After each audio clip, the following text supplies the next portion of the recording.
Wholesale Hotline, where we cover everything to do with wholesale real estate. I'm Jamil Damji. I'm Brent Daniels. And I am Pace Morby. And together we cover the most important parts of wholesale real estate. Lead generation. Conversion of sellers into contracts. And dispositions. Guys, remember when you're watching this show, do us a favor and squad up in the comments. Make sure that you are liking and subscribing to the YouTube channels and in the Facebook group Wholesale Hotline. Most important, we want to know we're doing a great job for you and helping you build your business. So go give us a review on iTunes and or Spotify. So squad up and enjoy the show.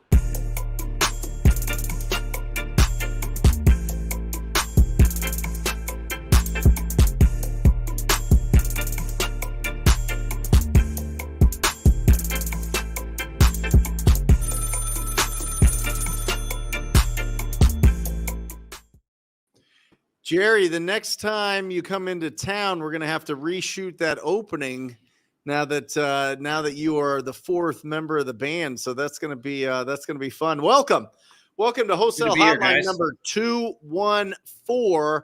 We are excited today. We're discussing the ultimate debate.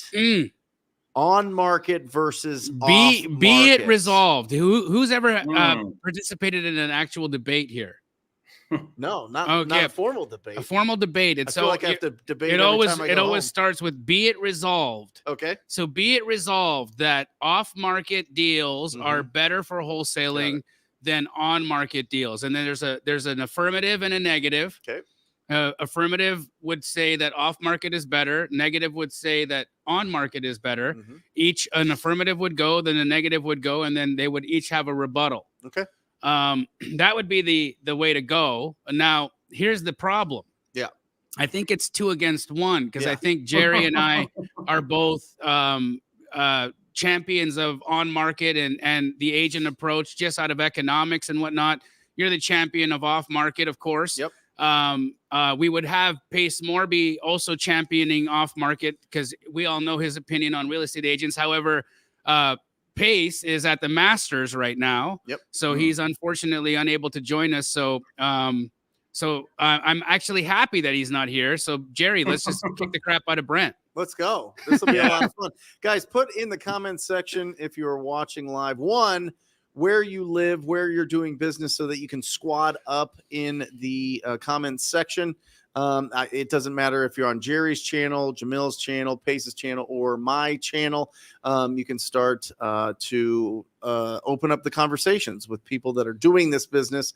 And we find that people build really strong relationships in the chat. And also, I want to get your opinion.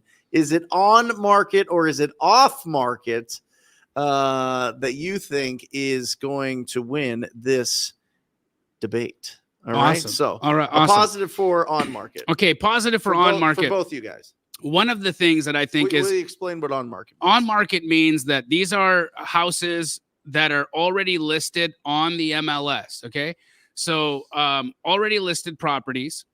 Why I believe they are superior and again, this isn't to diminish off market at all, because we know that there's a lot of opportunity in off market. There's a lot of opportunity in direct to seller. There's tons of money to be made there. Nobody's debating that. Right. However, that will always cost you money. It'll always cost you money to get in front of a seller, even if it's just, skip tracing, right? So even if you're cold calling yourself, you're not hiring VAs, you're skip tracing and calling them yourself. Just getting a list of 10,000 leads off of PropStream or Batch and then skip tracing that's going to be around $1,500. And it's not going to happen in the first month. You're going to have to do it for 90 days. So we're talking $4,500 minimum expense to go direct to seller and cold calling. Now, the beautiful thing about that is return on investment wise, of course, direct to seller is going to always win. You're going to get deeper deals going direct to seller, and you're going to hit the ball. You're going to hit more home runs than you are doing agent outreach or buying on market. Why I prefer on market. First, the seller has already raised their hand saying, I want to sell, right? They've already listed their property for sale. Now, knowing that, we can get an understanding of condition right from the photos. So we know the condition of the property, and then we have a beautiful thing that tells us about motivation and demand, right? Days on market is a huge piece of data that we get to use to our advantage, because we can see if a house is sitting on the MLS for 90 days, 120 days, that there's no demand for it at its current price. And so logically speaking, I can have a honest conversation with a real estate agent about the likelihood of this house selling at its current price and its current condition. And that honest conversation can lead either to a potential deal or to a moving on, right? Yep. Now, again, here's the beautiful thing about when an agent says to me, I don't like your price, I don't like what you're talking or what you're saying right now, Jamil, usually the reason they're saying that is because they don't know how to have the conversation with their seller. They don't know how to lower expectations of their seller, and they don't know how to broach the conversation about the fact that the seller is not going to get the price that the agent promised they'd be able to get them, right? So helping the agent understand or have that conversation and the talking points is very helpful. But back to my original argument, knowing that there's a house to be sold that they want to sell, getting the data, knowing that days on market are going to tell me about demand and motivation, right? That is so much predetermined data that I can go in and make the strongest argument possible. And if I'm going to have one shot, right, I'm tapping into my inner rabbit here. If I got one shot, one opportunity to make all my dreams come true, would you take it or would you let it slip away? Does Jerry know the reference? I mean, he's from Detroit. You got it. Oh, come on, Jerry. 8 Mile, bro. 8 Mile, bro. Wow. Mom spaghetti, man. So this is why I think, especially if you're new, going on market is the fastest, easiest, most economical way to test whether or not being a wholesaler is for you. Yes. Because you're not going to make a hefty investment other than your time. And the likelihood of you getting a deal is as high as your commitment to making offers and having conversations. That's right. Conversations and offers. Jerry. I would add to that. I like those points, Jamil. I would add to that. Unlike off market, which is one and done, on market is relationship driven. So if you do it right, I always tell people it's never about the deal. It's always about the relationship. So even though we call about a specific listing, we think it's distressed, we think maybe there's an opportunity to buy this at a discount. All of those things to me are secondary. Number one is, can I make a connection with this agent? Obviously they get distressed real estate, which means if they've got one listing right now that I'm talking to them about, clearly they're okay to take on distress. That's probably a little bit in their market demographic or whatever. They're probably going to talk to other sellers in the future. And I always play the long game. Everything I look at in this business is the long game. So if I can have a relationship with an agent who brings me 10 opportunities a year, and I have 25 or 30 of those relationships in a given market, I'm doing deals every single month from those relationships.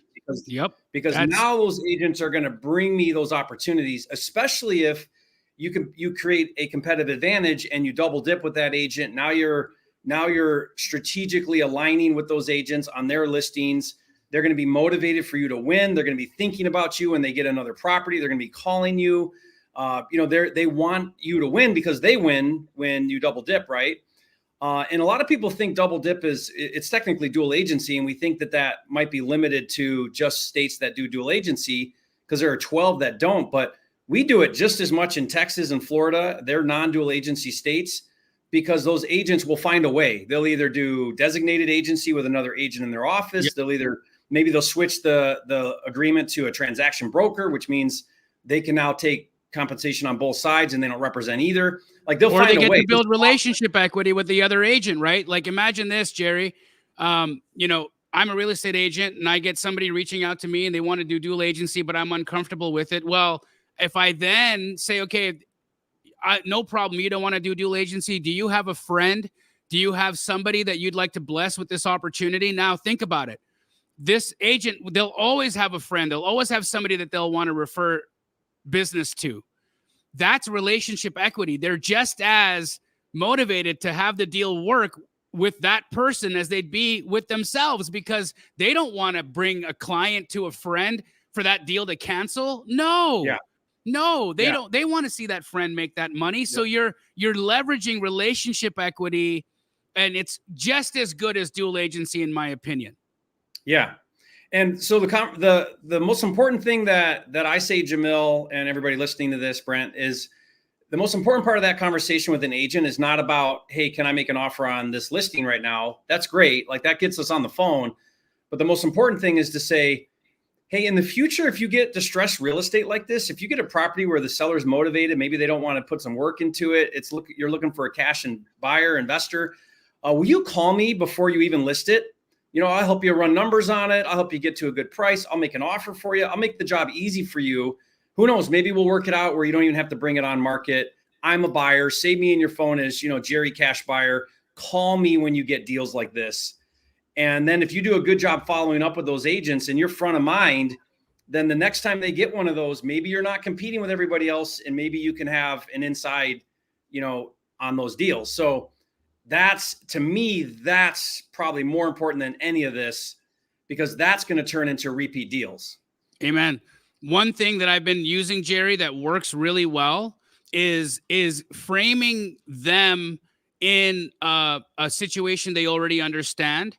So many agents have an understanding on how Open Door and OfferPad have taken opportunities from them. Mm-hmm. And so I use the example of, hey, by letting me know next time you have one of these opportunities, there's going to be people that you're talking to that went and sold to Open Door and OfferPad. What I'm giving you is an opportunity to compete, because if you can generate a cash offer faster and better and higher than OfferPad and Open Door, you can take all of that business that you've had to lose.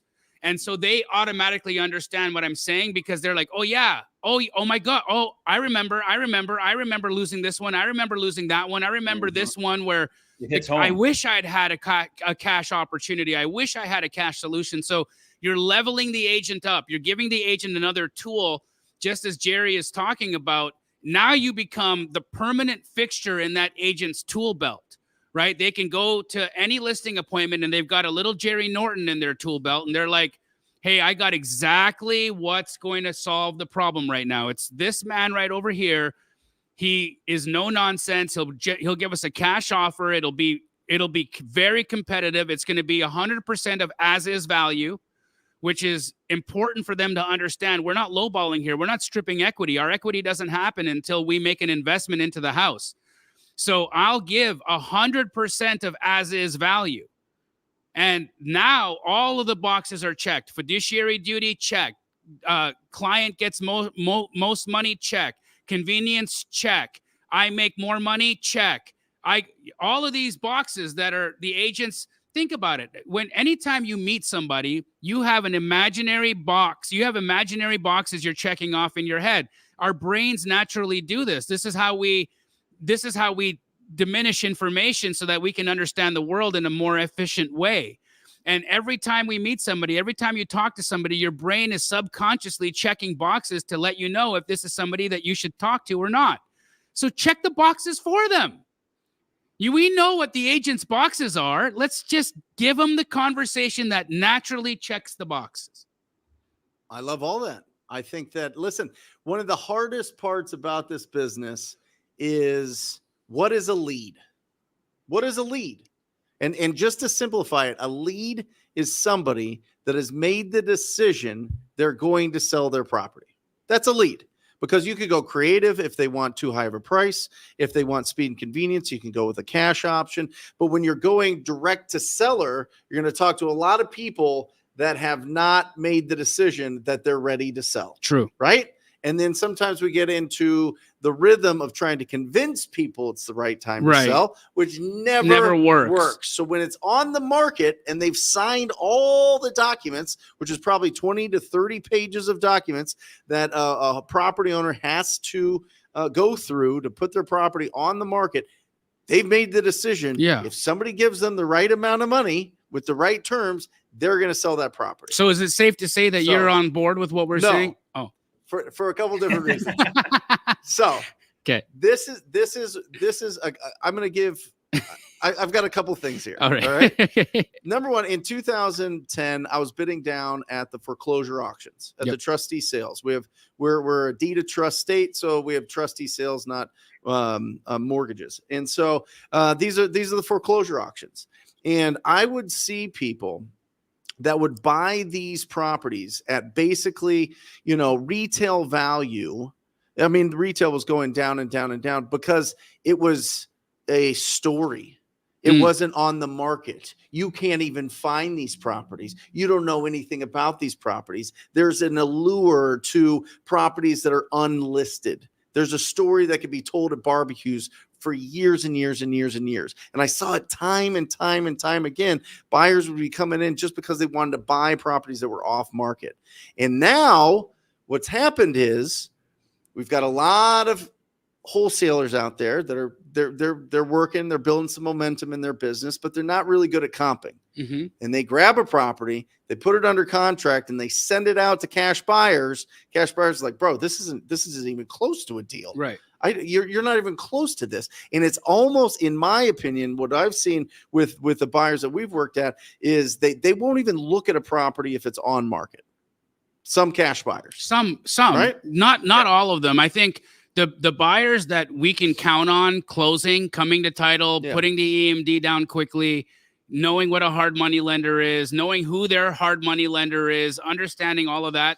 Those are repeat buyers. Mm-hmm. Repeat buyers know there are properties, there are good deals on the MLS. And so convincing them that a good opportunity exists being listed is not really a difficult hill to climb. Just depends on how beat up they are reviewing bad deals. But yes. I would One agree, of the Brent. things, I mean, I run into that. I think there's definitely a cash buyer in the market that if it's on market for whatever reason, the deal could pencil, but they just have sort of like it's not really a deal. I could have bought it, or Well, Jerry, what about a big gap from list price to contract? Now you're talking. That's okay. Now See, that's what I'm saying is if a house is 90 days on market, there's no chance you're locking this up at list price. Right. You have to be so below list price and then send it out so below list price. Your sale price there has to be such a gap in value there that you will just naturally have somebody comp it for you. Yeah. Naturally, a buyer will comp it because they'll be like, wait, this thing's listed for 600 and he sent it out for 390. Yeah. What's happening? We have one right now, Jamil. You'll get a kick out of this. So Punta Gorda, Florida, 250 list price. Hold on, where? 150, Punta Gorda, Florida. I thought that was a new dish at Taco Bell. No, that's it's not that's Punta Gordita. Yeah. Okay. Punta Sorry. Gordita. Go ahead. Okay. List price is 250. We have a contract for 156. Sure. Amazing.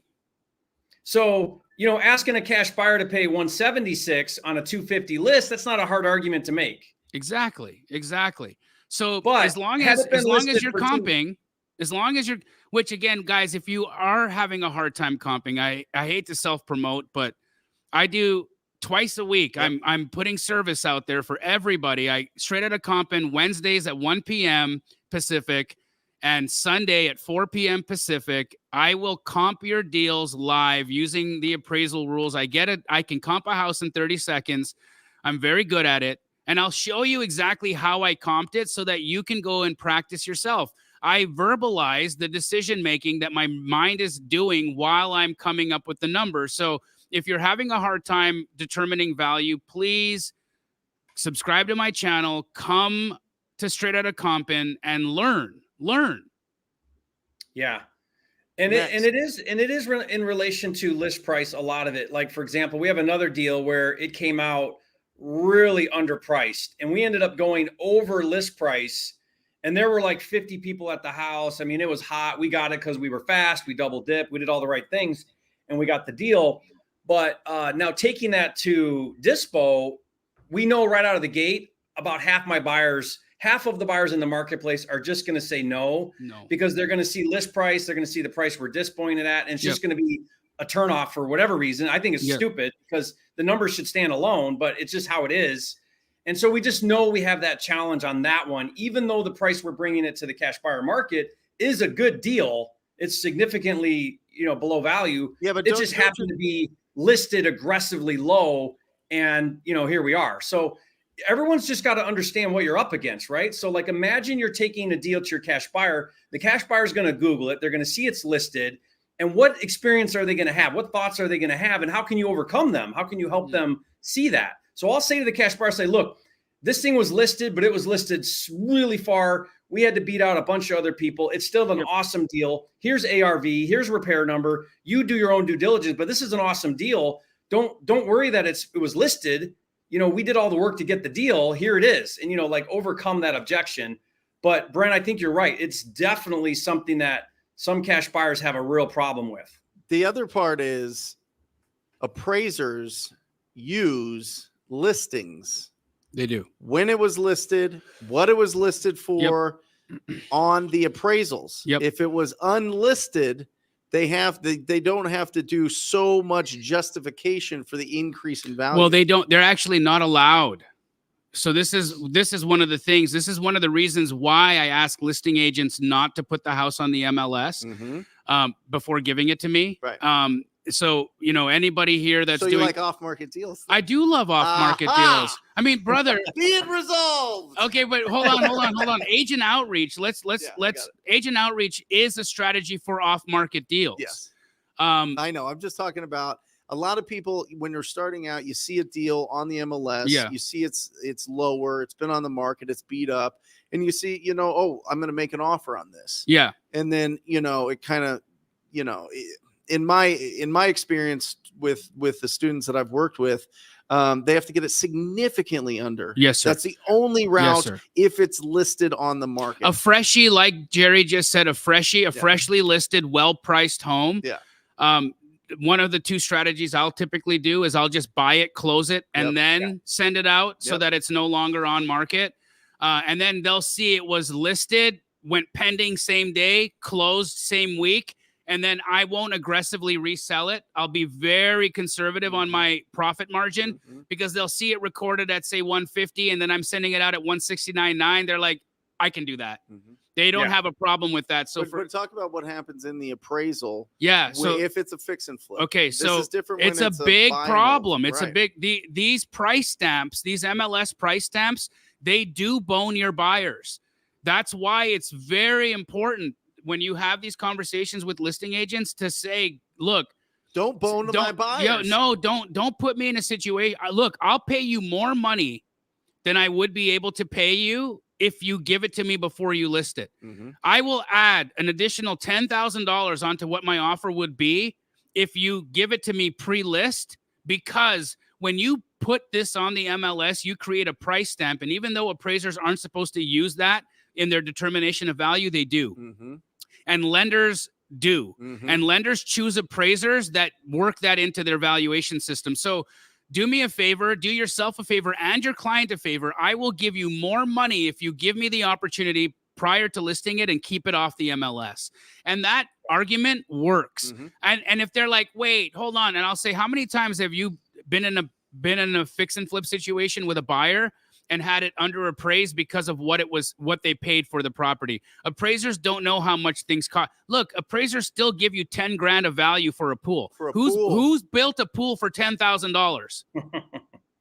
Yeah, good luck. Right? It's nuts. The other thing, and I tell this story because I think it just really sums up the opportunity. But Jerry, I got a call off of a mailer in 2018, so it's been a little while. And the gal said, come on over, I want to sell my property, the whole thing. My acquisition manager went and she called me in like she was so nervous. She was like, I don't know what's happening here. I need you to come down and meet with this seller. And I was like, what is going on? This acquisition manager has been on dozens of appointments, has done a bunch of deals, newer, but not green.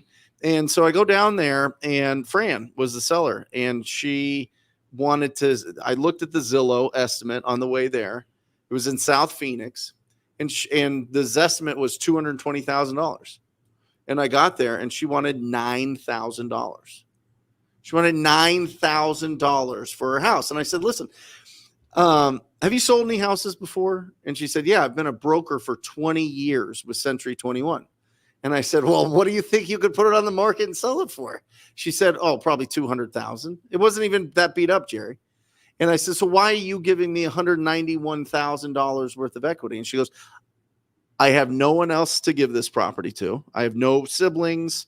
I just go to church. I've got my house paid off. I got my car paid off. I just don't want the property, and I want to do something for a young real estate person. Wow. Right?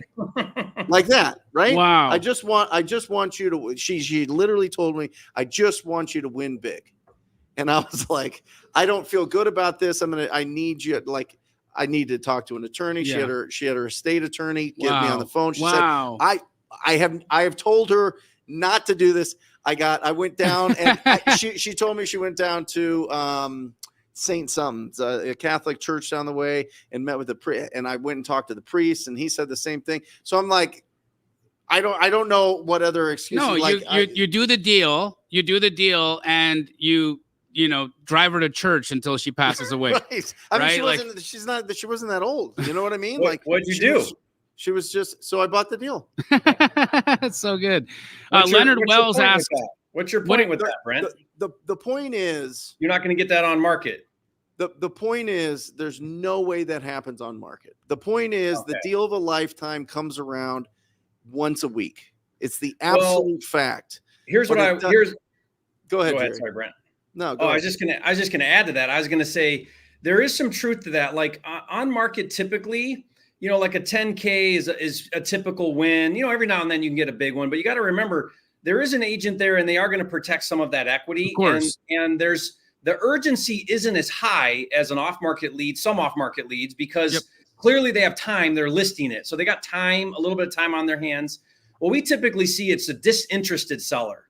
And they list it, and they're not paying attention to it. They're not aggressively dropping the price. Yeah. It's inherited, or it's a tired land, some kind of thing going on where they just don't want to deal with it more than they're like, hurting for cash is typically what we'll see. Still distressed though, still poor condition and all the things, but that agent is going to protect some of that equity. Yes. And so like, you're never going to get like these massive, discounts on market like you do off market. It's nothing like a PPC. If you do, it gets bid up, Jerry. Yeah. 100%. And I think that I was the only postcard. Actually, she called another company that didn't come out. Wow. And then she called us. She called 2 postcards that she had and a stack of mail, and we went out. So as we, said it in the first, the opening of the argument, that off market will always give you juicier checks. It's a fact, right? Look, Keegley's average profit margin right now is like $13,000, right? It's like 12,000 and something, almost 13,000. That's our average deal, and the majority of our deals are either off market agent opportunities through agent outreach, JV opportunities from other wholesalers, and then the occasional, I'd say probably out of the 60-ish, 70-ish deals we'll do in a month, 8 to 9 of those will be on market, but they'll be substantially below list price, and they sell immediately. Like those opportunities go all the time. So having a good mix, I think if you're just getting started, and I'm happy for both of you guys to refute or add to this, but if you're just getting started, using agent outreach, using a very strategic approach on market, and very highly specialized off market lists, like the platform you work with and the platform I work with, Deal Junkie. These platforms are really good because you can get AI generated off market opportunities that are very, very, very pain point driven, right? So these guys they're checking whether or not somebody's canceled a mail subscription or a magazine subscription, if they've changed their phone number, if they've changed their mailing address, if somebody in the household has passed away or gone to college. All of these factors become pain points that make this property more likely to sell in the next 90 days. And you can take your average prop stream or batch list, which is typically 1% of those in that list will be ready to sell. And you can move that up to like 16, 17%, right?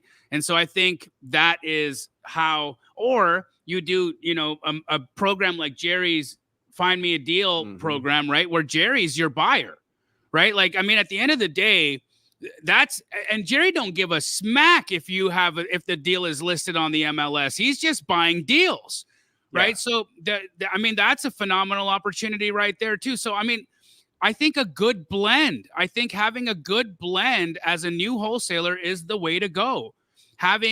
Going at this with like, okay,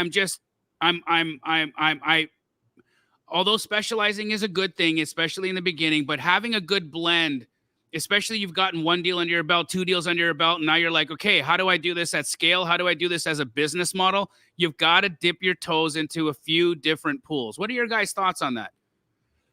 Yeah, I would say, on market, by far, if you're brand new and you have zero marketing budget, one of the best ways to get started, all the way up to 3 to 5 deals a month. What I found is once you're doing, I've got some students that do about 300 to 400,000 a year, all agents, zero marketing budgets. But they're running a, they're talking to every single agent in the market, and they're following up like crazy. Like they're really got it dialed in. But at some point, there's only so many agents and so many listings that you'll be able to go to. So you're going to hit a scale issue where you're going to be forced to go off market as you build your business. But guys, that's usually like down the road a little ways. What's amazing is, think about it. If you could do 3 to 5 deals a month and you're doing 7 to 10,000 a deal, or get to where Jamil's at 13,000 with zero marketing budget, you got a legit business. Like that's pretty amazing with no marketing budget. That's pretty cool. I mean, we built a business doing over $1 million a month in assignments with no marketing spend. That's pretty wild. Yeah. And I tell people, my experience is this: if you're calling listed properties, so you can outreach just any agent and have a conversation. But if you're calling on listed properties, you're doing the double dip, you're doing that right, and you're very strategic.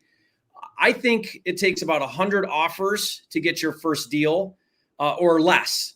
And I put that challenge out. I tell people, look, make 5 offers a day, 25 a week. That's 100 a month. You will get a deal. You will. All the stars will align. You'll hit the right seller, the right agent, everything at the right time, and you'll get that discounted property that you wholesale for 10 grand. And so, guys, that's just now like, go do the work, guys. You don't have to spend any money. Right? It's just statistics. Like statistically speaking, what Jerry's saying is fundamentally true. It is. You make 100 offers, one of them is going to stick, right? And not only that, but let's look at it from a cosmic point, right? God, universe, whatever you want to call it, will see your tenacity. We'll see you putting it all out there and will reward you for it. Yes. Guys, the person who shows up every single day gets the blessing. That's right. I think it's more about that, just showing up, and God rewards you for putting in the work. Amen. Definitely. Let me ask you this, Jerry. So do you call the agent on every offer you put in? Yes. Will you talk about the importance there? Because that's the 2 parts to my neon sign here in my people office. Sending out blind offers or blind LOIs. Offers. Yeah, there's these bots that'll blast them all out, or like I have my 19-year-old son. He hates talking to the agent, so he just texts them. And he gets so far with texting, and then at some point, like, dude, get on the phone. Like, what are you doing? And people try to like shortcut this, but the agent model is very relationship driven, and you want it to be. It's about the relationship. You got to call. Now, I'm okay if you're following up a little bit with some text and some email, but even then, I think you touch point those agents, every week or two. If you're trying to build momentum in your market and you've got a pool of agents that are open to working with you and they get distressed properties, dude, make that part of your calls to just call those agents. Say, hey, here I am.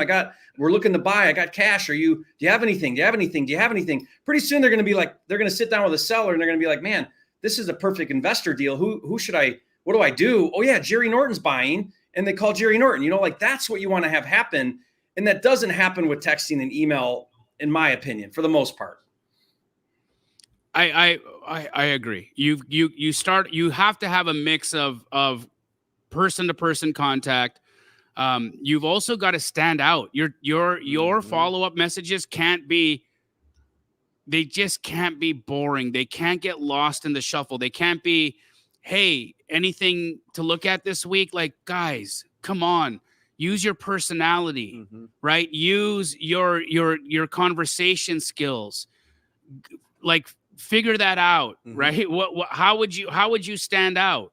I mean, aside from just texting it in all caps, how do you stand out? You stand out by being a personality. You stand out by being funny. You stand out by saying something that is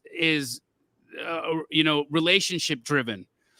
Do you know the number one factor that I've seen amongst the best of yours that have come into the Rhino tribe, and what we really instill is speed of response. Oh my goodness. Speed of response. I don't care if you fumble and stumble. I don't care if you don't know how to use the spell check on your phone. I don't care if you're using a Samsung instead of an Apple. If you respond quickly when people communicate with you, you will win guaranteed. Yeah. I am telling you, it is the most underrated skill, underrated factor that people don't understand. I remember how fast you were. Like in the heyday, you were like I'm still that fast. Monique sends me an address, dude. Within 5 minutes, she has a buy price. Right. Yeah. Within 5 minutes. You respond back. Got it. Checking it out now. But that's it. And that's what I'm on this. On it. Like, guys, you know how often I write on it? My phone will automatically knows that I'm going to write on it. Like, on it that's my standard reply to any agent sending me an opportunity. On it. I look at people's cell phones, bro, and they have 400 unread text messages. Wow. You know what I'm talking about, Jerry? Right? Like unread text messages. People are just like nothing in this business. And real estate agents, real estate investors. Like, what are we doing? What are we doing? And the thing is agents are not nearly as sophisticated as wholesalers. Like, you would think that they would save your number. They would. I can't tell you how many times I'm like, hey, you remember me? Hey, this is my 5th time talking to you, making offers on your deals. I don't remember you. It's like, how could you not? Why are you not calling me? Why am I finding this online? You have to take this really by the reins, and you got to be so proactive with agents.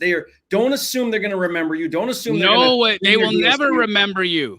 They will, even though you're saying things that are standing out, even though you're fun, even though your text messages are engaging and fun, they will still forget you. That's why being top of mind, we know by the thousands of deals we've done that an agent will typically take 8 to 13 touches before they'll produce fruit. Right. 8 to 13 touches and follow-ups before they're going to give you an opportunity. Right. So how many times do you have to call that person and be like, hey, remember me? I'm right here.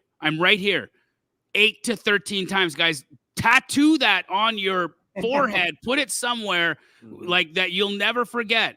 When you make that first call to the agent, remember, you're going to talk to that person 8 to 13 more times before you're going to get an opportunity. That's just funny fact. You say that, Jamil. I read a statistic from the National Association of Sales. So this is like sales in general, right? Yep. And they said that they did this study, and they said that 80% of sales are made between the 5th and 12th follow-up.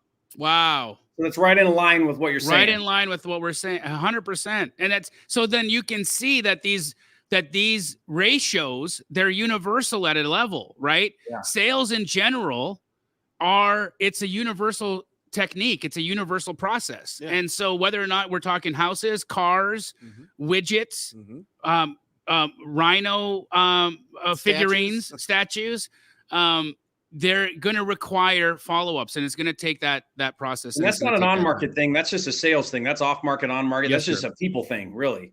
That's an entrepreneur thing. Yeah.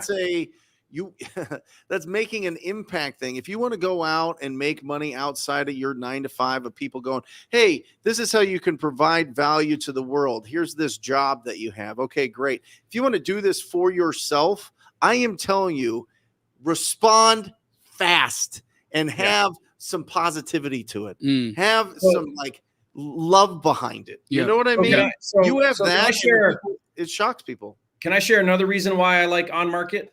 Yes, sir. So with on market, you never talk directly to the seller. And I actually love that because now it's all business, it's all numbers, it's all relationship with that agent. I don't have to put my empathy hat on, right? I don't have to let the seller cry on my shoulder. I don't have to really find out like, okay, well, what's going on here? None of that even matters anymore because like Jamil said in the very beginning, they want to sell, it's for sale. So now it's really just like, okay, how do I create these connections, enough of them? How do I make a relationship with this agent? And at the end of the day, my number is my number. Whatever's going on in the seller's life, they're going to take it or not take it or counter it or whatever. But it's so refreshing to just go at this business with my head down and just not have to get into that, sympathetic, empathetic role that we definitely have to do with off market. So when I'm wearing my off market hat, I'm all about, okay, we're not even going to talk about the property. I got to first build trust with this person. I got to help them feel like I care. I gotta really, and I gotta work on that because it doesn't come natural for me. So I gotta kind of like, focus on the person here and their experience and their connection to the property, all those things. With on market, you don't really have to do all of that.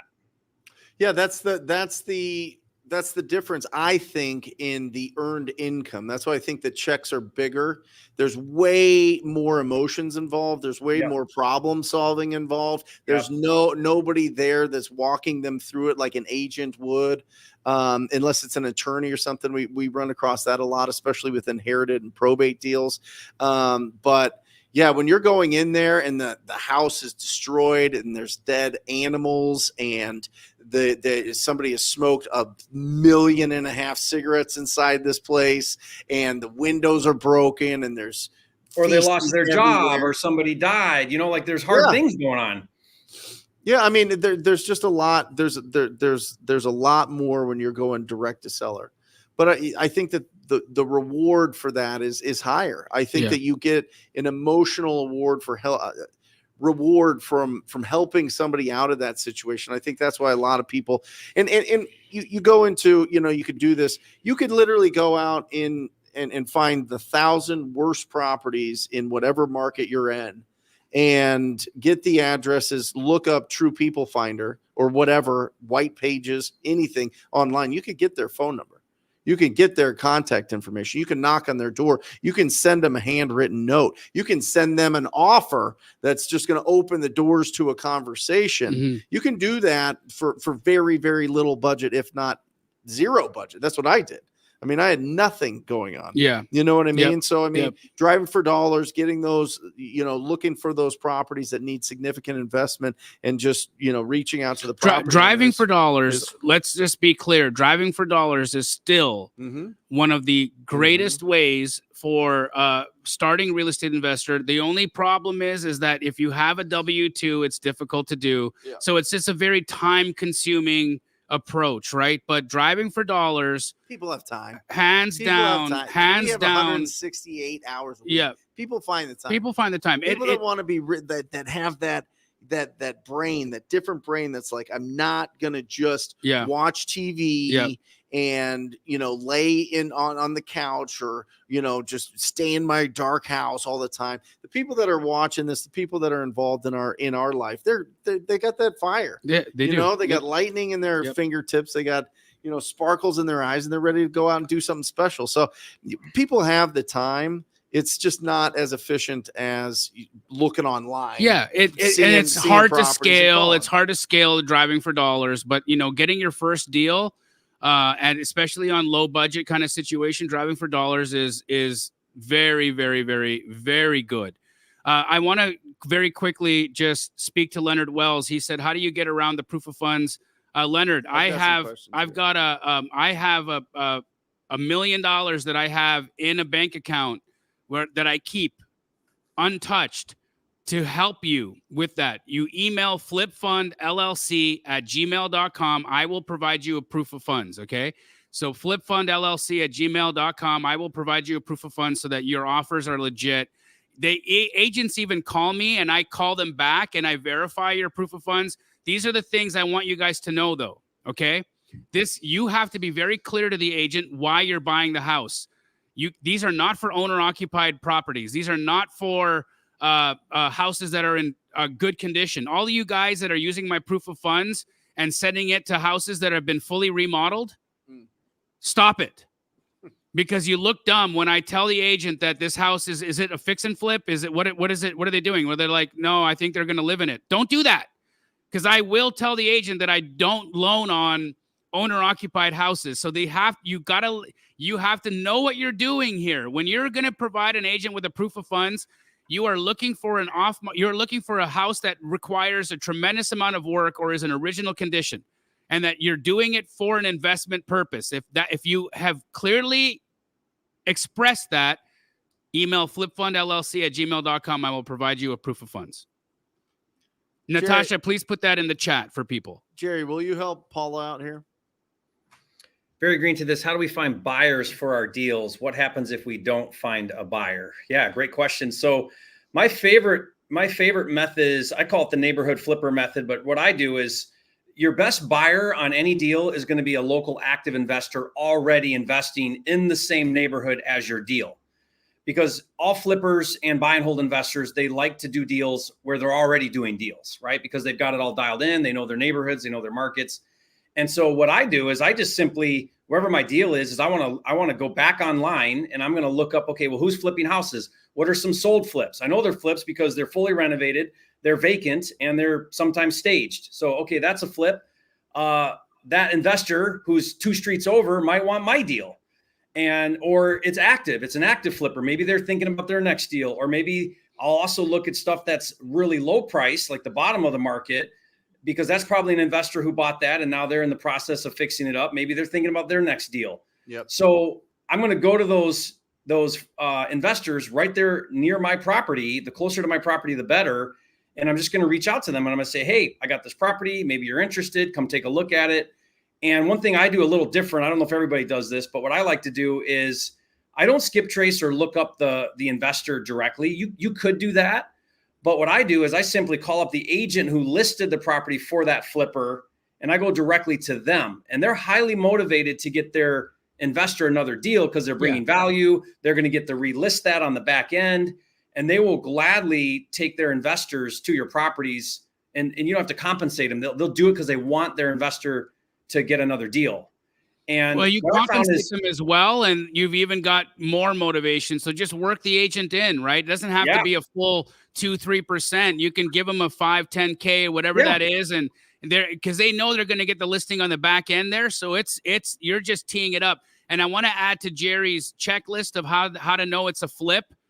When you get to the primary bedroom, there's no clothes in the closet. Yeah. And they always show you the primary bedroom closet. Mm-hmm. They all pick, a good listing agent will always have a photo of the primary bedroom closet. If there's clothes in the closet, it's a lived-in home. If there's no clothes in the closet and there's furniture in the house, that's a staged flip. Yep.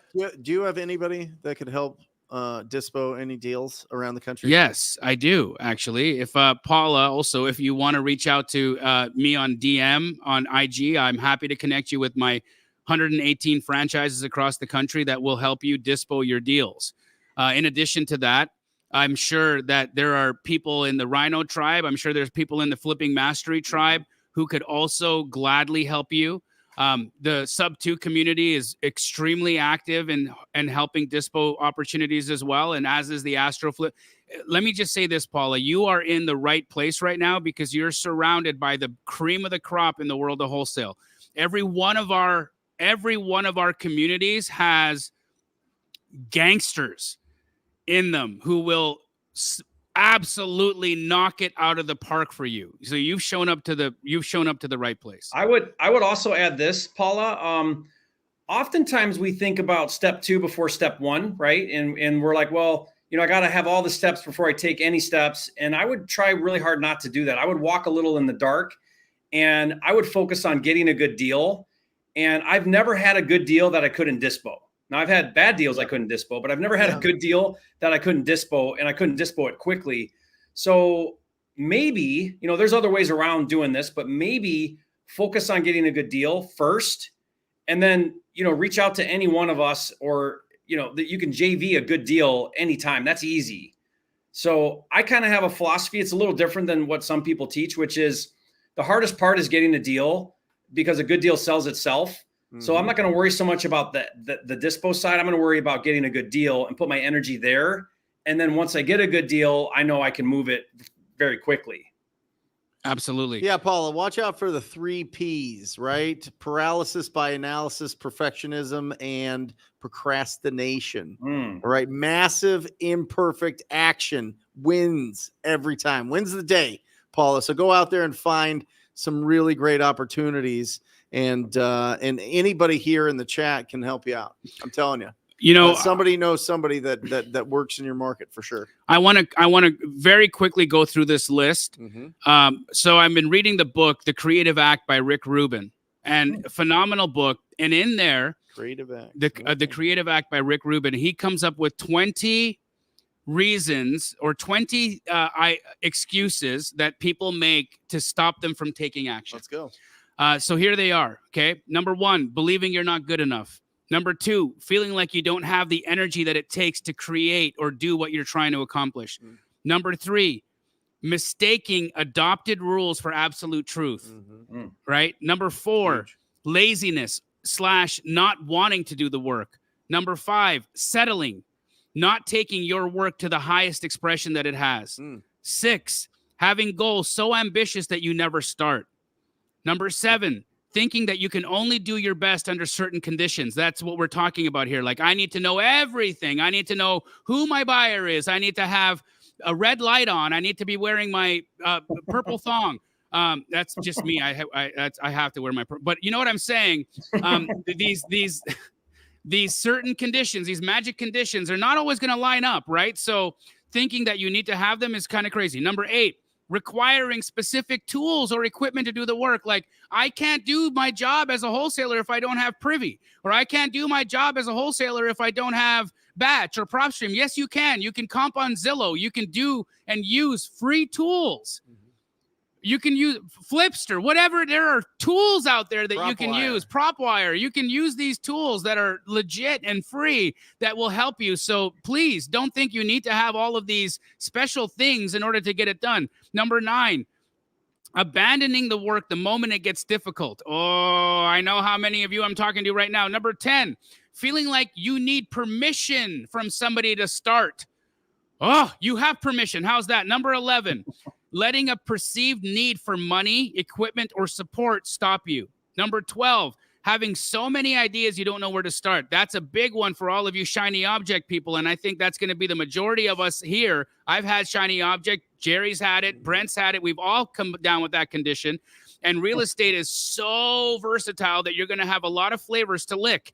It's like Baskin and Robbins over here. So that's definitely an issue. Number 13, never finishing what you start. Number 14, blaming circumstances or people for interfering in your process. Number 15, romanticizing your negative habits or addictions.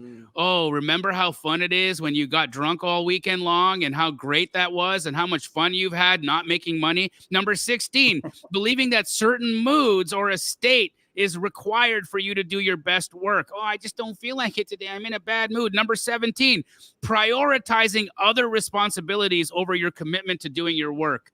How many of you guys are saying, oh my God, my kids, the this, the that, the this, the that. But guess what happens when you get home? The Netflix. Number 18, distractibility or procrastinating. Come on, man. TikTok, IG, all the things you guys are getting yourself sucked into, they're stopping you. Number 19, impatience. Pace calls it planting a seed and screaming at it to grow. Number 20, thinking anything that is out of your control is in your way. I love that one. Thinking anything that is out of your control is in your way. Guys, if it's out of your control, it's not in your way. It's not in your way because you can move to the side and do something else. You can try something. If something is in your way, then find be water. Find the path. You don't have to stop because something is in your way. There's always a way under, around, over, through, all the things. Anyways, I found that list of 20 just so brilliant. Rick Rubin's a phenomenal person, but this is so applicable to what we're doing here. I love it. Jamil, can you text me gonna have that, to put Jamil, that when you out. get a minute? Yeah, I'm Can happy you put to. that to Instagram? Yeah, I will. Yeah. Yep. Love that. Luis asks, please talk about assignments when it comes to agent. I closed my first double close, and I think I'm going to keep doing that. Please talk about assignments when it comes to agent. Okay, yeah. No, you can totally assign when you're working with an agent. That's not a problem. I assign 90% of the agent deals that we do. But if you are going to double close, if that's your plan, all that's going to do is keep the HUD separate, the escrow separate. It's going to cost you some extra money though, Lewis. And so unless you need to double close, unless your contract is non-assignable and you need to double close, I would recommend assigning. Okay. Assigning is just giving your contractual rights, assigning your contractual rights to your buyer. Now, here's the difficult part about an assignment. You are giving up your rights. And so now your buyer can kind of hijack your situation until close. So here's where it gets tricky. You assign a contract to a buyer that has told you they're not going to perform, or you assign your deal to a buyer that is non-responsive. That is hard because how do you dial out? How do you rein in that assignment? You can't. They actually have to breach until you can cancel them out before you can resell the property. So that's where an assignment can bone you. Whereas if you double closed all your deals and somebody's non-responsive, you can breach them out, or you can let that person's contract do what it's going to do and close that BC at another title company and then deal with your buyer who's non-responsive later if you have to. So doing double escrows gives you way more control over the process, but it's expensive. I would add to that, unless it's required, like Jamil said, there's a no assignment clause in your contract, or maybe you're doing it strategically because your assignment fee is really big. I doubt that's the case if it's on market, but really what this is it's a mismanagement of relationships, because if you're double closing because you don't want to deal with the agent around your assignment, then you just need to learn how to have that conversation. And once you learn how to have that conversation, then it's not a big deal. Same with cash buyers. I don't have very many cash buyers go squirrely on me because I get a significant non-refundable earnest money. What are you getting, by the way? Let's talk about that real quick. What's your standard EMD right now, non-refundable, Jerry? And then 5,000, and that's 5,000, and that's on a normal deal. If it's a higher price deal, it's 10, 15. It's high. Yep. Yeah, because someone's going to walk from $500 if they get a better deal. Like a cash buyer will walk from $500. They're not going to walk from 5,000. So you don't have these cash buyers, backing out of deals when you have significant non-refundable earnest money. And like Jamil said, as long as the contract's assignable, why are you not still doing the assignment? The assignment is the easiest, cleanest method. It's going to get you the biggest net. You're not paying closing fees twice plus transactional funding, right? So I double close a lot, but it's either strategic or I have to. It's not because I don't know how to manage an agent or I'm worried about a buyer. Those are the last two reasons why you should be double closing. So I've got buyer sonar with Audantic, and I've seen Keegley pop up a bunch on closing on deals. Yeah. Why? What's going on there? So great question. So we have been closing on a lot of deals. Those are going to be ones that we have assignability issues. Those will also be ones where an agent has said, "Look, I know you're wholesaling. I know your company. I see the chubby man on the internet talking about it all the time. So Not I know anymore. I Not know anymore. who you are. Skinny guy." And so that's what that happens, right? And because of that, we'll come in, no conditions, non-refundable EMD, close it, and then resell. So that's one of our strategies as well. And so, one of the things that you get to do when you do this business a lot and you start to build a war chest is make aggressive offers, and especially on market stuff. I mean, God, you go in and make an aggressive offer and close it in 48 hours and then resell that puppy. Whew. Well, Jerry and I had a nice long conversation a week or two ago about transitioning more to a wholesaling model. Where you just close on it, you put it right on the market. And these would obviously probably be off market, right, Jerry? Off market deals. It won't really work on market because it's already listed at as is value or whatever, and you'd be bringing it back to. I don't think that's a good play, but off market for sure. Right. And that one, it gives you the biggest pool of buyers. Yep. Because it's going out to the whole world now that it's listed. And two, you can close a deal really fast. Yeah. You know what I mean? Sometimes when you're working with property owners, they're like, yeah, I want to sell the property, but I need the money to be able to move somewhere else. Yeah. I mean, this is just something that's common. So you're like, okay, well, can I give you the money at the end of the week, or, whenever title can close this, the soonest they can, I give you your money, and then we do a post possession for 30, 60, 90 days. Right. They really like that. Yeah. And you see a lot of advertising now, whether it be direct mail, whether it be online, or whether it be TV and radio, that says, hey, sell your house, stay in it until you find your next house, and then you can move to that. Right. Right. Right. And that's really appealing for people that don't want to put it on the market. They don't want people coming through the house. They don't want to do repairs. They're embarrassed. They want to get rid of this as easy as possible. And so, what I would encourage everybody to do in the second phase of your business is learn how to build really great relationships with hard money lenders, so that you can get 90%. You could probably in your first year or two get 90% covered of the purchase price. Yeah. But as you really start building the relationship, you can get 100% covered. Yeah. Now they might charge you 18%. They might charge you a point, but you can get upwards to 100% of the purchase price given to you for a 6-month period. Right. That gives you a lot of flexibility in what you can do. But if you can't, and if you don't have that nest egg, learn how to show people your track record of finding great deals. And it makes it so much easier to raise funds from family and friends and associates and people that are interested in what you've got going on. So, Hey, Jamil, I think I see a comment here that maybe we're gonna win the argument.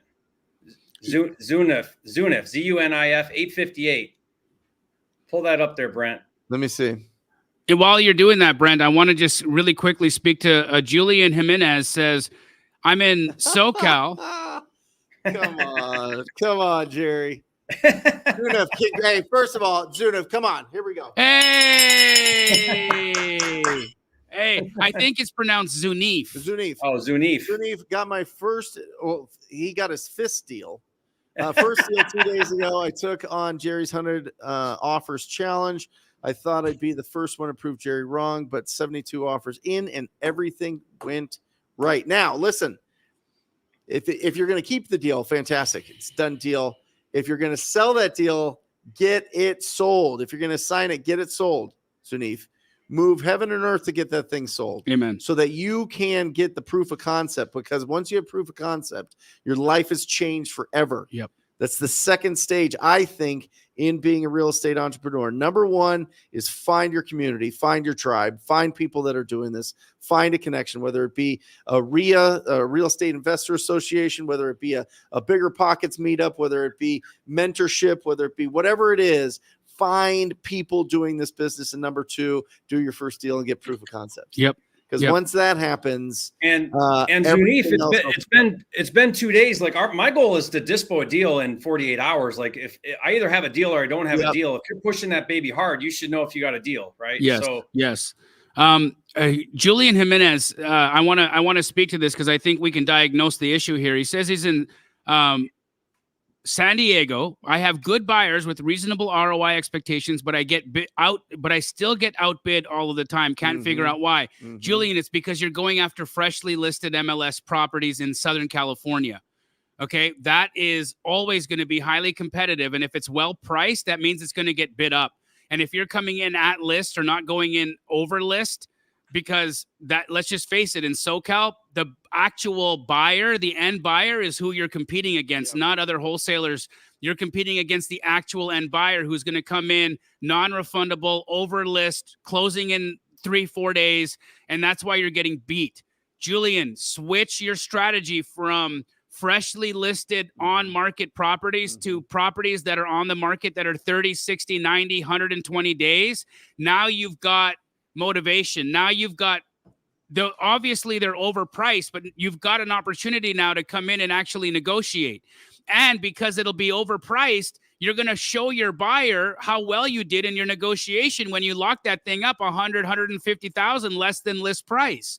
So switch your strategy, Julian, from freshly listed MLS properties in Southern California to on-market properties that have been marinating on the MLS, and I think your problem will be solved. What do you guys think? Yeah, Julian, that's a top 5 market in like the world. You know what I mean? Like there's only a certain amount of land and the whole world wants a piece of that land in San Diego. It's just a fact. Yeah. So, I would highly suggest exactly what Jamil's saying. Yeah. In addition, go after vacant lots, drive them for dollars, be obsessed with the roughest looking properties in that area, and build a relationship with every single one of those property owners. And I would include small multifamily in those. That's where I've seen the biggest success with the people that I've worked with in San Diego. Yeah, I would say, Julian, I might still call, but my approach and my expectations are going to be very different based on what Jamil said. So the conversation with that agent isn't like, hey, I want to make an offer thinking I might get this deal. You're not. You're going to get outbid, like Jamil said. But maybe what you're doing, maybe what you say to that agent is just say, hey, look, I'm a cash investor. I'm looking to build a relationship. I'm looking to do 15 deals this year in this market. Can we work together? Can you call me when you get stuff like this? Maybe we can work out a cash deal before. Cherry pick it before they list it, right, Jerry? It's the next time conversation. Yeah. So have the next time conversation with that agent still, but just know going in like, hey, and I might even still make the offer. I say stuff like this all the time. I say, hey, you know what? My offer is probably embarrassingly low. Are you sitting down? I'll ease into it. Right. And I might still say, man, I would have to be at X, knowing that there's no way in heck they're going to take that because it's highly competitive. But the point, though, is that you're having a conversation and you're clear about what's going on. Like, you got to be aware of your surroundings in this business. You can't think you can call a clean property listed on the MLS and it just came out and think that you have a very high chance of getting that deal. You have a very low chance, and there's other approaches that are going to yield you a better return, or play the long game and still make the connection, still have the conversation. But your objective now is the relationship, not the deal. Yeah, I feel like on market in San Diego is like walking into like Tiffany's, the jewelry store, and start haggling with them on price. You know what I mean? Like they're not gonna haggle with you on price, But if you find out, who supplies the diamonds, you find out who supplies the metal, you find out, start building some relationships, you might have something there. But I mean, there's a premium and premium spots. I do follow a policy, and I've heard Jamil teach us a little bit differently, so it's not right or wrong, but I try to follow this rule of thumb where I never discriminate my offer based on list price. Meaning, I don't even pay attention to list price. My number's what it is, and I'm going to call. If I'm there anyway, I'm talking to the agent, and I want to get in the habit of making offers. I see too many people, they get just gun shy about the offer price, and they're embarrassed because it's a lot lower. And so then they don't do it. And then they're not exercising that muscle of making low offers. Instead, like, I'm just so natural about it. I do it in a way to where no one's offended, because I ease into it or I joke around about it. But guys, don't be afraid to make a low offer on an overpriced property. I'm okay making a low offer on an overpriced property, just not day one of the listing. Yeah. That's where I teach it differently. I 100% align with you, Jerry, in that. Make what you think is a disrespectful offer. It's not disrespectful. It's the right offer. If a house is sitting on the market 90 days, doesn't have it hasn't sold, the market rejected the list price. That's what it did. It rejected list price. So let's not beat around the bush there. That's an overpriced home. But when it's first day on market and it's overpriced and you're going in with $100,000 low offer, they're not going to be able to explain that to their seller. And they're not going to be able to explain to their seller why they're bringing them $100,000 lower offer day one. That agent's just going to look bad presenting that to their seller. And so I think that conversation, they're not even going to do it. It's not going to work. It's moot. You shouldn't do that. You should give it time, let it sit, let it percolate for a while, and then let the market reject the price.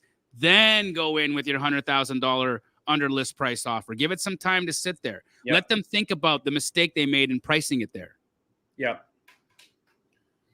Noel asks, hey guys, any tips to get my first deal on the big island of Hawaii? Jerry, what do you think, bud?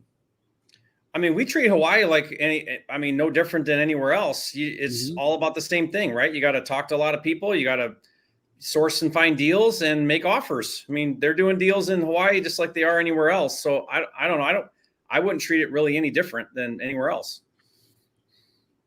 I totally agree. Yeah, I would find the ugliest properties there. I would find all the vacant lots. I would find anybody that's owned property for a long time there. You can really pull those lists, and I would reach out to them. If you have a budget, I would probably do direct mail, but make sure that you answer your phones live. And then once you really have a budget, I would do PPC and just go bananas.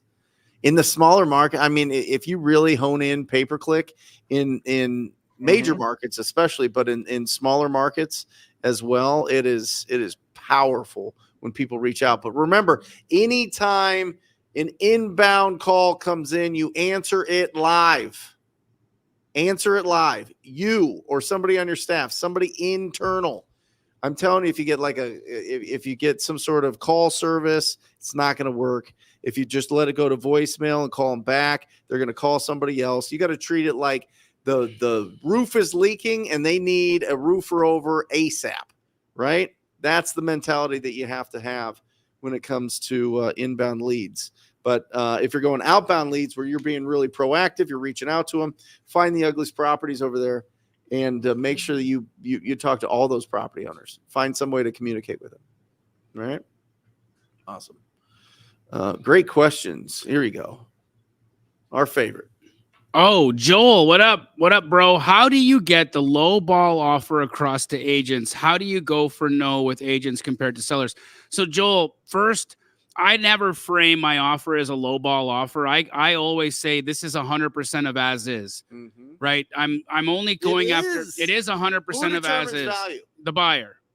And I'm going an as is property, a house in disrepair or original condition. I'm going to pay you exactly what I think it's worth in its current condition. And I'll pay you 100% of what it's worth in its current condition. And so it's not low ball. It's just lower than list. I think we have to reframe it in our brain. So many of you are being frozen in inaction, thinking you're lowballing. You're not. It's lower than list. It's not low ball.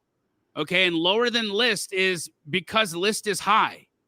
So your lower than list is just 100% of as is. Reframe the way you think about this. We're a free market society, correct? On some level, right? On most levels, most That's of the idea. I won't get into it with you, Jerry. But so that means us as buyers get to go out and offer whatever we feel we want to pay for whatever that property is. Correct. For whatever we want for that property. Yes. Right? Just let that sink in for a second. Let it sink in, right? All the prices that you see at the stores, you choose to pay that, right? You choose that. And if you don't buy it, and it doesn't get bought, and eventually that product will disappear from the shelves. And it goes where? Clearance, right? And that is like, it is so powerful to understand that price is not fixed by the government. Price is not fixed by real estate agents or appraisers or banks or the property taxes, whatever. It's still government. So I doubled that one. But like, there's nobody determining that but a ready, willing, and able buyer. And I think what happens all the time too is this is what I see happen. I think where something like this comes across as a concern is, okay, it comes out, you're talking to the agent, you're going to make your offer. You make your offer. The agent says, oh, I know for a fact the seller won't take that offer. They already said no to a higher offer. Raise your hand if you've had them say that, right? And so what the agent is basically saying to you, now think about this. What the agent is basically saying to you is, I know the seller's motivation. I know their bottom line. And I'm going to make a decision on behalf of the seller. Now, that's false. Even if the seller said no to a higher offer yesterday, what we know about motivation is it changes monthly, weekly, daily, and hourly.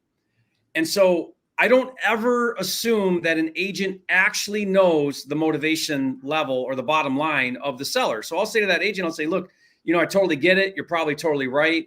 But hey, would it be okay if you just called and did a verbal to the seller? I know you said they already said no to a higher offer. I get that, but it's sitting here still. It hasn't sold. Jamil said make offers if they're over 120 days old, and this one's been here 150 days. What do you think about just calling the seller and letting them know you have a cash offer here for X? And I'll say to the agent, I'll say, and by the way, if anything, it will help you get a price reduction and sell this property at some point in time. It'll help you because now the seller is going to see multiple low offers and maybe they'll come down on price. Wouldn't it be in your best interest? It only take a few minutes. Like I'm having this conversation with a seller, and what I'm trying to say in a nice way is I'm trying to say to the seller, you don't actually know the seller's motivation. You think you do. You have a reasonable cause to believe you do. But until an offer is put in front of a seller, you don't know if the seller will take it until they get that offer in front of them. And that's when you actually find out what they'll take. Yep. And, to Jerry's point, recently I sold a property in South Phoenix where I had a partner on it, and we had an offer in the first week at a certain price. It was like $380. I wanted to take it. My partner was like, no, that's too low. And I'm like, let's just take it. Bird in the hand. This is a very strong offer. Let's take it. She said, no, because we were listed at $399 now. And so what ended up happening? The $380 went away. Time went. And we had one seller fall out of escrow. We had another person not be able to qualify for the loan. And then we finally ended up taking $360. I was always told, being a real estate agent for a while in the level markets, 80% of the time, your first offer is going to be your highest. I love you. And that always stuck out to me because I always try to fight it. Yeah. I know that because I was doing flips, right? Yep. And I've done, 100, 120 flips. And you always want to get the most out of every single one, especially if it's a new listing. You're like, I don't know. They came in a little under the list price. I think that we'll get some more offers, blah, blah, blah, blah. Let's extend this thing out. Yeah. And then no other offers come in. Yeah. So, Jerry, I was just saying, I was always taught in the brokerages that in an average market, in a normal market, kind of not going too crazy either way, 80% of the time your first offer is your highest, right? Yeah. I mean, I want to throw one more analogy out there that I think we need to keep in mind. I like looking at my offers with agents as a tennis match. Okay. So I look at my first offer, and I'm talking, a house that's on the market 30, 60, 90 days, not original, not first day on market. Okay. I'm talking, it's had some time, market's already rejected price. So I give my offer. So let's say my offer is $100,000 below list, and it's immediately rejected. To me, that's first serve. Okay. The rejection is a volley back. Okay. I give it 2 weeks. I reach back out to that agent and I say, hey, I noticed the property is still available. You guys haven't been able to sell it yet. Do you think that the seller is ready to negotiate and accept the price that is in line with its condition? That is volley back. And we do this over and over again until the house is sold. Until the house is sold, you are in the tennis match, guys. And these tennis matches can last weeks, months, sometimes even 6 months, the whole time, the entirety of the listing. So please stop taking a rejection of your offer as the end of the game. It's not. It's only the return of service. Okay, use that analogy and burn it into your brain. You're playing tennis here, and these matches can take weeks and months sometimes to play out. And that's on and off market. Correct. Yeah, absolutely. Jerry, can you explain what Jerry's 100 offer challenge is? Pachow. Yeah, real simple. 5 offers a day, 25 a week, 100 a month. Now, to qualify, it can be a verbal or a written. And it has to be an original offer. So it can't be a follow-up from, yesterday or whatever. So 5 new property offers a day. You could do more than that. So you could do 10 a day. But the point is in 30 days, you should be able to make 100 offers and you will get a deal. If you just make 100 offers and you put a number in front of an agent, The numbers are these numbers work with off market too. They might be a little different, but the point is like just be consistent, do it every day. I look at it like this. If you did nothing else today, but you got your 5 offers out, you had a great day. Like you're doing the right thing. Instead, what we do is we find reasons why we're busy. We're doing this. I'm working on my CRM. I'm getting some business cards made or whatever things everyone says they're doing, and they're not actually doing anything productive. The most productive thing you could do in this business, nothing happens until you put an offer in front of somebody. Until that point in time, everything is a waste of time or like not a good use of time. It's all leading up to an offer in front of a seller. Yep. And until you do that, you will never get deals or grow this business. Well, and that's how you learn, right? It's the whole, people think it's education plus action equals results. It's the action and plus the results equals your education. It's an absolute fact. It is. Yeah, I mean, like that. You have to flip it all the way around. Yeah. And it's also, well, I won't even get into the profit and income and expenses, but when you're getting started, it's just, again, massive imperfect action. That's why we have a rhinoceros as our mascot, because it's just, don't overthink, just charge towards one goal at a time until you achieve it. And this is coming from a great book called Rhinoceros Success, which has been out for a long time, and which is really cool because my grandma gave me this that she had from 1985. Wow. That's my inheritance from my grandma. They cleared out her house. Yeah. She lives in the assisted living house next to me. And they gave me a Ziploc bag of my inheritance, and it's Rhinoceros Success from 1985. Isn't that great? Yeah. So look, I just opened it up to this, and it says a rhinoceros charges with singleness of purpose. All of your energy is directed towards the attainment of one burning desire. The reason you are so dangerous is because once you set yourself charging at something, nothing will distract you. You never charge at 2 things at once. You concentrate on getting your first target, and then you fix your concentration on your next goal. Boom. Boom. There you go. Right to the page, man. Right to the page. Great. God wanted you all to hear that. Dude, Brent, that's like divine that was given to you, and the rhino's like your mascot. That's pretty wild. I thought that was absolutely incredible when the See, serendipity, See, you thought you needed like millions of dollars in inheritance, and all you needed was that book. That's it. Grandma knew. Grandma knew. Grandma knew. That's it. She gave all the money to your siblings, not you. Oh yeah. Yeah. To my mom and her siblings. But no, it's the absolute truth. I think we overthink it too much. I think that again, it goes to those 20 points, and I'm really excited when you post that to Instagram. I want to take a snapshot and keep that. It's brilliant. I mean, so as I went through and I looked at all of those 20 that I will post that, and I'll send it to you guys as well. Please share it with your communities, because those 20 points, that's what gets us stuck in the mud. That's what gets us stuck in the mud. It's one of those. It's of the 20 that I said, one of those is stopping you. One of those is why you're not where you want to be in your life right now. One of those is what's holding you back and blocking you from all of your blessings. So the key here is to be real enough with yourself to identify which of the 20, there may be multiple in the 20, but what of those 20 is blocking you, and then get to the underlying reason that you're letting that happen, and then step outside of it. Look, as long as we're aware of our problem, we can start solving our problem. But self-awareness and self-honesty, guys, is so important. It's so important. You please don't gas yourself up on BS.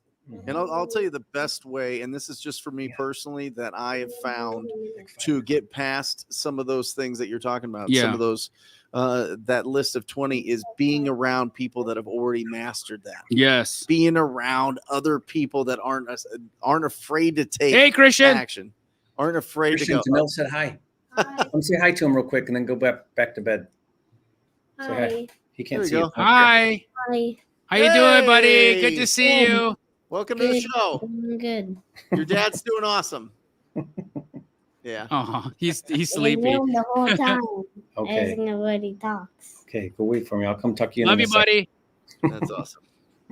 The best way to find a phone number for off-market property owners that are hard to find, I like cyberbackgroundchecks.com. Ooh. Cyberbackgroundchecks.com. They've got some paid features that can get real deep dive into it. Yep. And that's a good one. I'm sorry, I'm not trying to self-promote, but I'm just saying the Dr. Deal Junkie skip tracing, it's so flipping good. It's gangster, guys. Like, I'm sorry. I have so much love and appreciation for our friends at Batch. I have so much love and appreciation for our friends at PropStream, but I don't know what happened to the skip tracing there. I don't know. I have no idea what happened, because it's like I did a live using skip tracing from one of the platforms. I'm not going to say which one it was, one of those two. And for an entire hour, I got wrong number, disconnected. Well, Jerry knows. Jerry's got he's baked it into PropWire. You can essentially get free skip tracing, essentially, right? Yeah. $2,500 for $97 a month. $2,500 a month for $97 a month. Yeah. Is a promo we're doing with PropWire Gold. But yeah. I would say, I mean, one thought I'm having here too with this question is, tell me what you guys think about this, but always think about your time, energy, and effort and opportunity costs. So I see a lot of people where they'll chase a lead and they'll keep chasing a lead when they could have found 100 other leads and done a deal. In the same time, they're trying to, oh my goodness. They'll find this so frustrating when it's like, definitely make an effort, but then at some point, like, hey, the time you're spending chasing that dead lead, you could have found a bunch more good leads. Mm-hmm. Yeah, like why are you so hyper focused? You know what it is, Jerry? It goes back to one of those 20, right? That it got difficult for them, and so they're stuck, and they've made a mental decision. I'm not moving on unless I can sell this deal. I'm not going to continue doing this. I'm not going to try again. I'm not going to do any more work. I don't want to do any more work. This deal has to sell, or this deal has to go, or I quit. Yeah, that's what it is, man. And it's a scarcity. So the scarcity is, hey, I might not be able to find another opportunity, so I better hang on to this dead lead that's not going anywhere.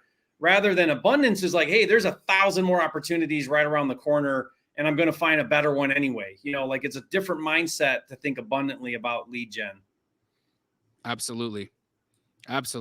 And think of, like, gift yourself the respect of your time, right? Like, and I think that's a self-worthiness thing, right? Like, you've got to be able to say to yourself, what am I worth? What am I worth per hour? Am I worth doing more, getting more? Of course you are. All of us are. But if you don't think you're worth it, then you're not going to give yourself the effort, right? Roland says your garbage can is your best friend. Yeah. Dude, you're right. Mm-hmm. Talk about your summit. It's coming up. April 23rd, 24th, and 25th, guys, the Squad Up Summit. Actually, tomorrow, I do a virtual happy hour on my YouTube page.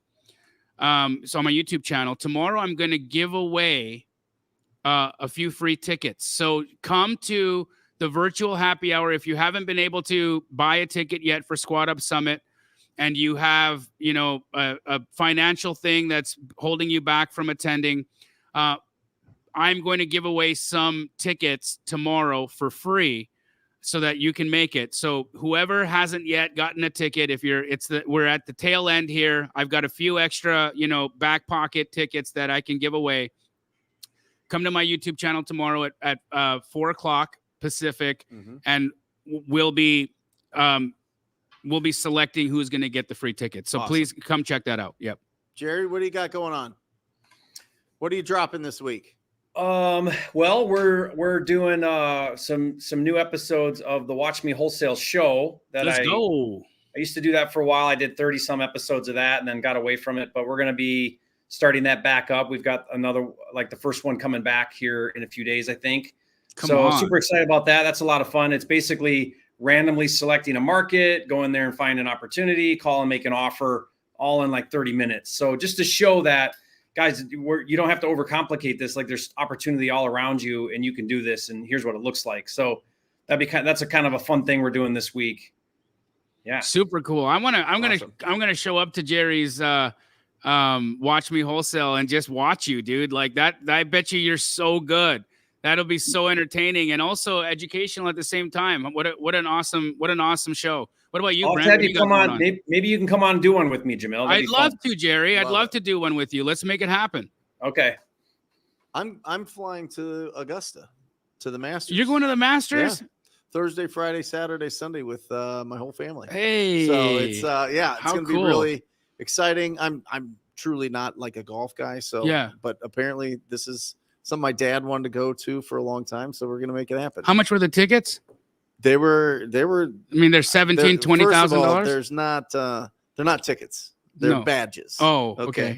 They get dropped off every night to our Airbnb. Okay. Each night before. Yeah. To make sure that we didn't break any rules the day before that day. Wow. Yeah. It's a wild thing. If you break a rule, they don't give you your ticket. What's that? If you break a rule, you don't get tomorrow's ticket. Yeah, exactly. That's one way to make you behave. Wow. Please, nobody take this wrong, but the amount of money you white people will spend on sports like golf is hilarious. Hilarious. I just think it's so Jamil, good. When are you coming to Puerto Rico? Pardon me? When are you coming to Puerto Rico? I need to come, bro. I got to get out there. I mean, I think sometime in the summer I want to come out and hang out with you. Like Brent, I'm contemplating moving to Puerto Rico. Yeah. Because I'm going to pay $1.3 million to the IRS for 2023. Like, that's what I feel right now. When I'm looking at my tax bill, I'm like, what am I doing? Yeah, Why am I here? Why am I here? Yeah. I got to move to Puerto Rico and I would have paid 3% tax? 4. No, it's not. It's not 3. It's 4. Man, what am I doing? What am I doing here? $1.3 million, Brent. Listen, that means you did pretty well. That's what I'm saying.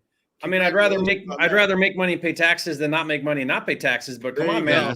There you go. But come on, you gotta come to Puerto Rico. Absolutely. We're gonna take a trip to Puerto Rico. Let's go to Puerto Rico, save some taxes. There we go. And hang out with the Nortons. Thank you guys. You could have chosen to be anywhere tonight, but you spent the time with us. We truly appreciate it. There's 4 clicks that you need to do to subscribe to Jerry Norton, Jamil Damji, Pace Morby, and Brent Daniels YouTube channel. We're here every Monday night, and then we're putting out stuff pretty much every single day to give you the instruction you need. Everybody has a different pull to a different personality and a different approach. So make sure that you find yours and let us help you out. We love you guys. Thank you for joining us. We'll see you next week. Or just say squat up. So squat up and enjoy the show. Yeah. Yeah. Okay. 1, 2, 3. So squat up and enjoy the show. What are you doing? I didn't say nothing. Why? I don't know. Okay. So squat up and enjoy the show. Cool. I think we should use the one where Jamil doesn't say anything.